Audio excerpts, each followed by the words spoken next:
Hello friends, welcome to Imbibe classes. स्वागत है आप सबका आपके अपने यूट्यूब चैनल इम्बाइब क्लासेस में। आज हम इस वीडियो में एक नया चैप्टर स्टार्ट कर रहे हैं और ये चैप्टर है रेशनल नंबर्स। ये आपका चैप्टर नंबर 9 है आपके क्लास 7th के लिए। तो चलिए स्टार्ट करते हैं। हमें जानना है रेशनल नंबर्स के बारे में। इसके पहले हमने जो कुछ नंबर्स के बारे में हमने पहले पढ़ा था उसको थोड़ा सा रिकैप करते हैं। देखिए, जब हम बात करते हैं सारे काउंटिंग नंबर की, ऑल काउंटिंग नंबर्स जो आप काउंट्स कर सकते हैं, जैसे 1, 2, 3, 4, 5 और सो ऑन, राइट। तो जब भी हम सारे काउंटिंग नंबर्स की बात करते हैं, इसे हम क्या कहते हैं? ये सारे कहलाते हैं नेचुरल नंबर, जो हमने ऑलरेडी पहले के क्लासेस में पढ़ा था, राइट। और इसको हम डिनोट कैसे करते हैं? नेचुरल नंबर को n से। चलिए, अब जब हमने नेचुरल नंबर की बात कर ली, अब इसमें हमने नेचुरल नंबर में क्या किया था? 1 से स्टार्ट किया था और आगे तक हम बढ़ते गए थे, और ये कहाँ तक जाएगा? इन्फिनाइट तक जा सकता है। इसमें कहीं भी ये नंबर जा सकता है आगे तक, ठीक है। दूसरी, अब आप देखोगे कि इसमें कहीं पर भी जीरो एडेड नहीं है। तो जब हम सारे नेचुरल नंबर में, जो भी हमारे नेचुरल नंबर हैं, इन नेचुरल नंबर के साथ अगर हम जीरो को भी ऐड कर दिया, प्लस जीरो इसलिए लिखा है कि ये नेचुरल नंबर भी आ गया और जीरो भी आ गया। तो जब जीरो भी ऐड हो जाता है तो इसको हम क्या कहते हैं? इसको हम कहते हैं होल नंबर, करेक्ट। और होल नंबर को हम कैसे डिनोट करते हैं? होल नंबर को हम W से डिनोट करते हैं, ठीक है। तो हमने दो चीज़ें देख ली। जितने भी काउंटिंग नंबर्स हैं वो सारे क्या कहलाते हैं? आपके नेचुरल नंबर कहलाते हैं। और जितने भी काउंटिंग नंबर्स हैं यानी नेचुरल नंबर्स हैं, उनके साथ जब हमने ज़ीरो को भी रख दिया तो ये हम होल नंबर कहते हैं। तो यही दोनों के बीच का डिफरेंस होता है, ठीक है। अब चलिए, अब हम बात करते हैं, होल नंबर हमारे पास आ गए, नेचुरल नंबर हमारे पास आ गए। तो अब देखिए, हमें फिर किस चीज़ की रिक्वायरमेंट होगी? अब अगर हम, और ये कॉन्सेप्ट कैसे आ रहा है इन सब नंबर्स का, ये भी समझना पड़ेगा कि क्यों हमें रिक्वायरमेंट थी नेचुरल नंबर की या होल नंबर की, या फिर इसके आगे जब हम बात करेंगे इंटीजर्स की और रेशनल नंबर की, तो इनकी रिक्वायरमेंट क्यों हुई, क्या नीड थी। अब समझिए, हमने क्या किया कि हमें कोई चीज़ काउंट करना है। सपोज करो हमने कहा 5 एप्पल्स, ठीक है। तो हमने 5 दिखा दिया, या मैंने आपसे कहा कि you have a profit of ₹5। आपको 5 रुपये का प्रॉफिट हुआ है। तो आप कैसे लिखोगे? यानी +5 का आपको प्रॉफिट हुआ है। लेकिन अगर मैं बोलूं कि अगर आपको लॉस हुआ है 5 रुपये का, तो फिर आप इसको कैसे लिखोगे?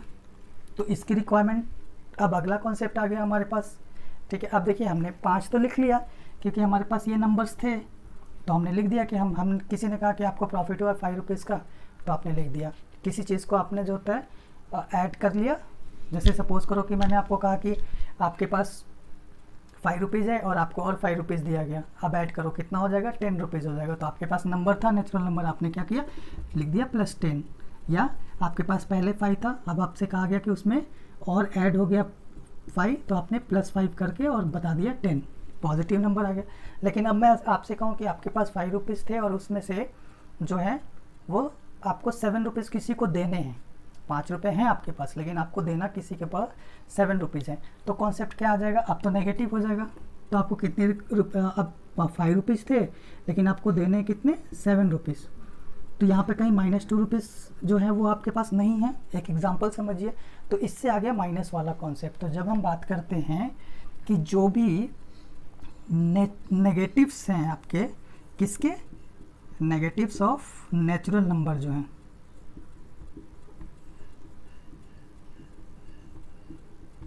ठीक है। जितने भी नेगेटिव्स ऑफ नेचुरल नंबर हैं उसे हम क्या कहते हैं? ये सारे कहला जाते हैं अब इंटीजर्स, करेक्ट। तो इसको हम कहते हैं इंटीजर्स, जैसे -1, -2, -3, -4, -5 एंड सो ऑन, ठीक है। तो अब हमें इसकी रिक्वायरमेंट हुई थी, तो हमारे पास आगे जो होता है इंटीजर्स आ गए, negatives of natural number. Whole number इसलिए नहीं कह रहे हैं कि जीरो का नेगेटिव क्या करोगे, -0 तो करोगे नहीं, जीरो ही होगा। तो इसलिए ये सारे नेचुरल नंबर के नेगेटिव होते हैं। तो ये आ गया आपका कॉन्सेप्ट इंटीजर्स में। चलिए अब हमारे पास इंटीजर्स भी आ गए, ठीक है। उसके बाद हमारे पास जो होता है नेचुरल नंबर भी आ गया, होल नंबर भी आ गया। लेकिन क्या कुछ और भी नंबर्स होते हैं इसके अलावा? आप अगर थोड़ा सा भी सोचोगे इसके बारे में तो ऑब्वियसली आपको दिख जाएगा। जैसे अगर मैं आपको बात करूं कि हम बात करते हैं रेशियो की। रेशियो क्या होता है? 3:2 होता है, करेक्ट। इसी तरह से लिखते हैं ना, 4:, सपोज करो 5 लिखा मैंने, 2:3 लिखा मैंने। या हम बात करते हैं डेसिमल्स की, जैसे मैंने लिखा 2.5 लिखा, या लिखा 1.2 लिखा, या 0.2 लिखा, या 0.5 लिखा। तो ऐसे नंबर्स भी तो होते हैं ना, इस तरह के भी नंबर्स होते हैं, करेक्ट। तो हम अभी नंबर्स की बात कर रहे हैं, ठीक है। तो अब इस पे आया कि नीड क्या थी, क्योंकि यहाँ से अब हमारे पास जो कॉन्सेप्ट आएगा वो आएगा रेशनल नंबर्स का। तो नीड क्या थी कि अब मान लीजिए मैंने आपको कहा कि आपको, चलिए इसको हम थोड़ा सा क्लीन करते हैं, उसके बाद समझते हैं।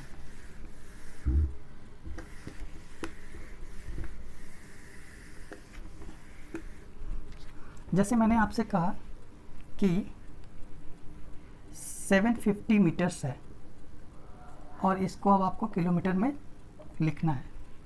तो आप क्या करोगे? आप 750 किलोमीटर्स को अगर किलोमीटर्स में लिखोगे तो इस तरह से डिवाइड करोगे, यही करोगे ना। सो इसको अगर सिंप्लीफाई करोगे, सो दिस विल बी 20, और ये आ गया आपका 15, फिर आ जाएगा आपका 3/4 आ गया। तो 3/4 क्या कर सकते हैं, या तो हम इसको लिखे 3/4 किलोमीटर्स लिख सकते हैं, करेक्ट। तो इस तरीके की रिक्वायरमेंट आई। तो इसके लिए हम कैसे शो करते हैं? अब यहाँ पर तो हम जो होता है ये वाला कॉन्सेप्ट हमारा आ जाएगा कि चलो अब या तो हम इसको फ्रैक्शंस में चेंज कर फ्रैक्शंस में लिखें, ठीक है, ये फ्रैक्शंस में आ गया। या इसी को हम 3:4 जब हम लिखते हैं तो ये रेशियोज में आ जाता है, करेक्ट। तो ये रेशियो और फ्रैक्शंस वाले जितने नंबर थे, या डेसिमल्स में लिखोगे तो आपको इसको डिवाइड करके फिर आपका डेसिमल्स में आ जाएगा, करेक्ट। तो ये सारे जितने नंबर्स थे, इस तरह के नंबर्स, तो इसलिए हमें रिक्वायरमेंट पड़ी इस तरह के जो नंबर्स आ रहे थे उसको शो करने के लिए हमें रिक्वायरमेंट हुई रेशनल नंबर की। तो वहाँ से आया हमारे पास रेशनल नंबर, ठीक है। तो अगर अब हम रेशनल नंबर की बात करें तो रेशनल नंबर में क्या क्या आ जाएगा? तो जब भी अगर हम रेशनल नंबर की बात करेंगे तो रेशनल नंबर्स में हमारे पास क्या क्या आ गया? देखिए रेशनल नंबर में सबसे पहले तो सारे इंटीजर्स आ जाएंगे, और जब हमने सारे इंटीजर्स और क्या आ जाएंगे इसमें, फ्रैक्शंस आ जाएंगे, ठीक है, डेसिमल्स आ जाएंगे। अब देखिए जब हमने सारे इंटीजर्स कह लिए तो इंटीजर्स कहने का मतलब ही क्या हो गया? सबसे पहले तो इंटीजर या तो पॉजिटिव इंटीजर भी हो सकता है या नेगेटिव इंटीजर भी हो सकता है, ठीक है। अब जब हम पॉजिटिव इंटीजर की बात कर रहे हैं, यानी यहाँ पर ये पॉजिटिव इंटीजर तो नेचुरल नंबर है ही हैं हमारे पास, ठीक है, ये सारे नेचुरल नंबर भी आ सकते हैं। तो जब हमने रेशनल नंबर की बात करी तो उसमें नेचुरल नंबर भी आ गया आपका, उसमें इंटीजर्स भी आ गए, फ्रैक्शंस भी आ गए, डेसिमल्स भी आ गए, ये सारा आ गया। अब इसी में अगर इंटीजर्स हम बात करें, अब दो तरह के इंटीजर्स होते हैं, ये तो समझ रहे हैं ना। जब हम नंबर लाइन पर अगर हम इसको 0 रखते हैं और सपोज करो ये 1 2 3 इस तरीके से है, और जब हम लेफ्ट हैंड साइड को चलते हैं तो ये होता है। तो आपका इधर वाला मैंने सबसे पहले बताया, नेगेटिव्स जितने होते हैं इसको जेड से शो करते हैं, ठीक है, इंटीजर्स को। तो जितने भी आपके ये इंटीजर्स हैं ये सारे क्या होते हैं, सॉरी नेगेटिव वाले जो नंबर है नेचुरल नंबर के, ये सारे क्या हो जाते हैं आपके इंटीजर्स होते हैं। तो इंटीजर्स तो ये वाले भी होंगे, पॉजिटिव भी होंगे, क्योंकि इंक्लूडेड होता है ये, ठीक है। तो आपका पॉजिटिव इंटीजर और नेगेटिव इंटीजर दो आ गया। अब पॉजिटिव इंटीजर की बात कर ली तो नेचुरल नंबर तो आएगा ही आएगा, तो नेचुरल नंबर भी आ गया। तो यानी अगर हम रेशनल नंबर की बात करें तो इसमें आपके नेचुरल नंबर्स प्लस आपके इंटीजर्स जो हैं, फ्रैक्शंस की बात कर लीजिए या फिर आप जो है डेसिमल्स की बात कर लीजिए, ये सारे इसमें इंक्लूड हो जाएंगे, ठीक है। और रेशनल नंबर का मतलब ही क्या होता है? रेशनल टर्म आया कहाँ से था? ये आया ही था रेशियो से। सो जब रेशियो से बात आया था तो रेशियो से बात आने का मतलब ही क्या हो गया? रेशियो से बात आने का मतलब ये हो गया कि आपका इसमें रेशियो फ्रैक्शंस जो होंगे डेसिमल्स वो सारे आ जाएंगे। चलिए इतना हमने समझ लिया। अब रेशनल नंबर में हम एक चीज़ और समझ लेते हैं, क्या होता है रेशनल नंबर। ये तो आपने समझ लिया, कैसे हम डिनोट करते हैं उसको थोड़ा सा समझ लेते हैं। अब देखिए रेशनल नंबर जो होता है वो उसको हम P अपॉन Q के फॉर्म में हमेशा लिखते हैं। कोई भी नंबर जिसको हमने P अपॉन Q के फॉर्म में लिखा, जहाँ पर Q जो होता है वो 0 के बराबर नहीं होता है और P और Q जो होते हैं ये क्या होते हैं, इंटीजर्स होने चाहिए। अब देखिए इसका मतलब समझिएगा। मैंने कहा कि और ऐसे नंबर्स को क्या कहते हैं, हम रेशनल नंबर कहते हैं। करेक्ट, ये आपने ध्यान दे लिया, इसको हम रेशनल नंबर कहते हैं। अब इसको समझिएगा थोड़ा।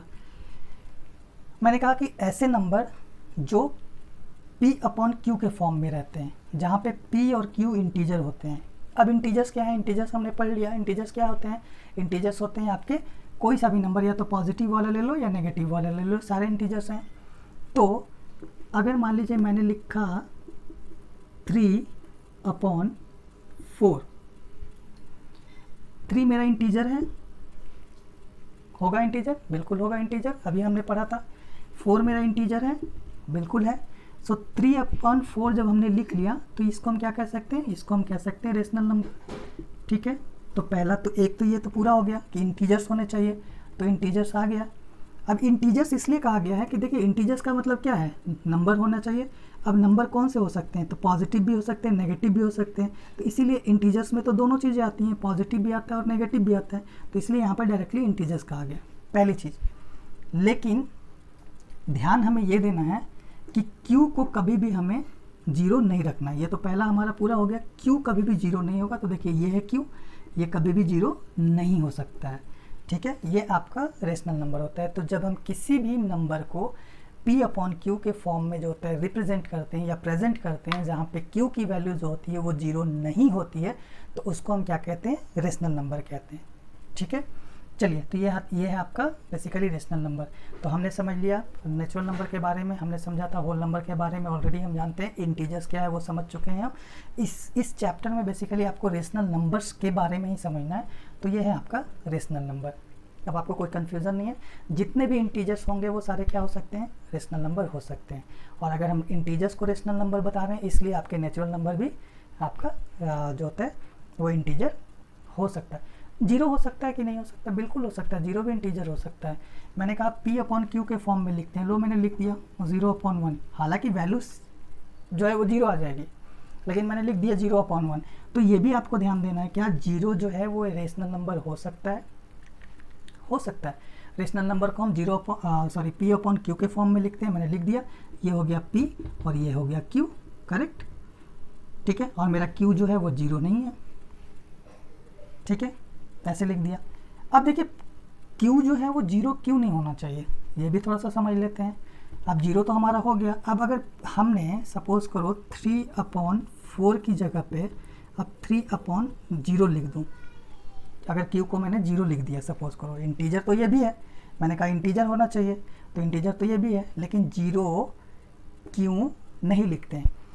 मैंने आप लोगों को ऑलरेडी 7th क्लास में ही आपको बताया था, आपके एक चैप्टर में, आई थिंक फ्रैक्शंस और रेशनल नंबर का ही कोई चैप्टर है जिसमें मैंने बताया आप लोगों को। आप चाहे तो जो है प्लेलिस्ट देख सकते हैं, प्लेलिस्ट में वीडियो है, उसके थंबनेल पे ही आपको दिख जाएगा। उस क्या है कि वहाँ पे मैंने आपको समझाया है कि अगर 3 अपॉन 0 लिखते हैं तो ये इसकी वैल्यू क्या होती है, इसकी वैल्यू अनडिफाइंड होती है, इसकी कोई वैल्यू नहीं हो सकती है। ठीक है, किसी भी डिजिट, किसी भी नंबर को अगर आप 0 से डिवाइड करते हो तो ये जो होता है इसकी वैल्यू अनडिफाइंड हो जाएगी, तो इसलिए 0 नहीं होगा, क्योंकि हमें यहाँ पे कुछ ना कुछ तो वैल्यू इसकी डिफाइंड आनी चाहिए। तो ये कॉन्सेप्ट है कि नहीं होना चाहिए। ठीक है, चलिए अब देखिए इसमें हमने पहली चीज़ समझ ली, क्यू रिक्वायरमेंट थी वो समझ लीजिए। चलिए अब समझते हैं हम इसके एक छोटे से टॉपिक को समझते हैं, जो है न्यूमरेटर एंड डिनोमिनेटर ऑफ किसका, रेशनल नंबर का। ये भी आपका एक टॉपिक है, तो समझ लेते हैं हम थोड़ा सा इसके बारे में। हालांकि बहुत ज़्यादा कुछ नहीं है इस टॉपिक में जानने के लिए। अब देखिए मैंने कहा P अपॉन Q के फॉर्म में लिखना है। तो आपको पता है कि जब भी हम इस फॉर्म में लिखते हैं, फ्रैक्शंस में आपने पढ़ा होगा, फ्रैक्शंस में हमने देखा था कि जो आपका ऊपर वाला पार्ट होता है इसको हम क्या कहते हैं, न्यूमरेटर कहते हैं, न्यूमरेटर, और जो आपका नीचे वाला पार्ट होता है इसको हम क्या कहते हैं, डिनोमिनेटर, करेक्ट। तो यहाँ पर भी जब हम P अपॉन Q लिखेंगे तो P हो जाएगा न्यूमरेटर और Q हो जाएगा डिनोमिनेटर, ठीक है। अब आपको ध्यान ये देखना है कि P अपॉन Q जब हमने ये आपका लिख लिया न्यूमरेटर और डिनोमिनेटर, तो देखिए फ्रैक्शंस, कभी भी जब हम फ्रैक्शन की बात करते हैं जनरली, तो क्या होता है, फ्रैक्शन हम लिखते हैं तो या तो हम 1/2 लिख रहे हैं, 2 अपॉन, जैसे ऐसे सपोज कीजिए 2/4 लिख रहे हैं या 4/6 लिख रहे हैं, कुछ भी लिख रहे हैं, तो यहाँ पे हमें फ्रैक्शंस की वैल्यू समझ में आएगी, इसका कोई वैल्यू समझ में आएगा।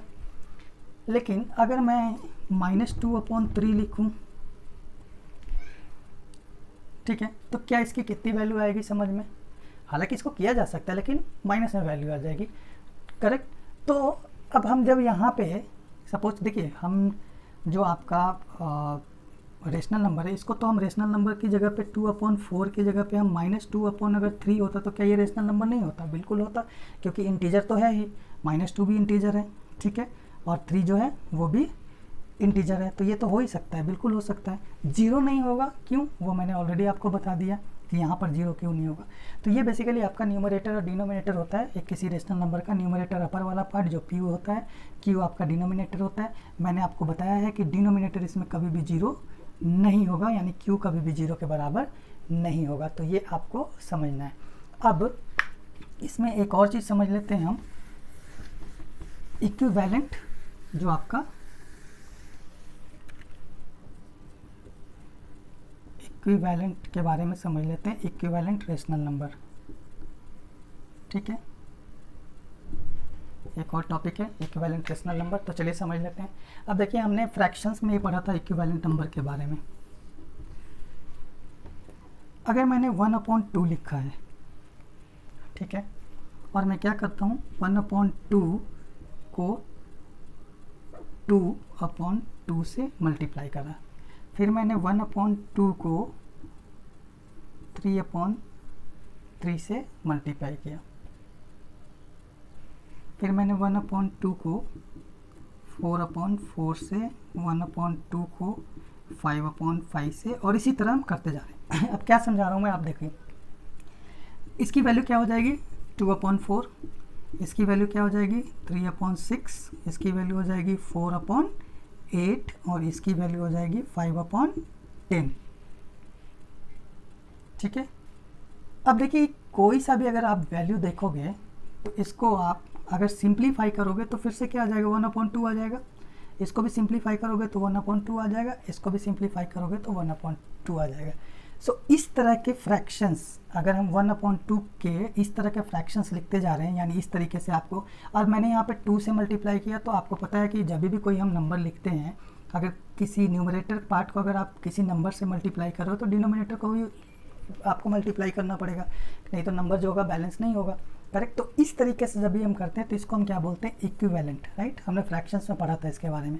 तो जब यहाँ पे रेशनल नंबर की बात करते हैं और इस तरह के आपके सेट अगर आपका किसी एक नंबर का दिखता है तो इसको हम क्या कहते हैं, इक्विवेलेंट रेशनल नंबर कहते हैं। यानी अगर 1/2 के आपसे इक्विवेलेंट रेशनल नंबर पूछा जाए तो आपको कुछ नहीं करना है, पहले 2 से 3 से 4 से 5 से इस तरीके से आप मल्टीप्लाई करते जाइए। तो इसी को हम लिख सकते हैं 2/4 भी लिख सकते हैं, ठीक है, आपको 3/6 भी लिख सकते हैं, 4/8 भी लिख सकते हैं, 5/10 भी लिख सकते हैं, क्योंकि जब भी आप इसको सिंप्लीफाई करोगे 1/2 ही आएगा। तो ये है आपका इक्विवेलेंट रेशनल नंबर का कॉन्सेप्ट। तो चलिए, अब मुझे लगता है कि हमने इक्विवेलेंट रेशनल नंबर भी सीख लिया, हमें रिक्वायरमेंट क्या नीड थी रेशनल नंबर की, हमने वो भी सीख लिया। रेशनल नंबर में आपका न्यूमरेटर एंड डिनोमिनेटर क्या होता है, हमने वो भी सीख लिया, ठीक है। अब इसके बाद के जो टॉपिक है वो हम नेक्स्ट वीडियो में डिस्कस करेंगे। अगर ये वीडियो आपको अच्छी लगी हो तो वीडियो को लाइक कीजिए, चैनल को सब्सक्राइब करें, और मिलते हैं अगली वीडियो में। Thank you.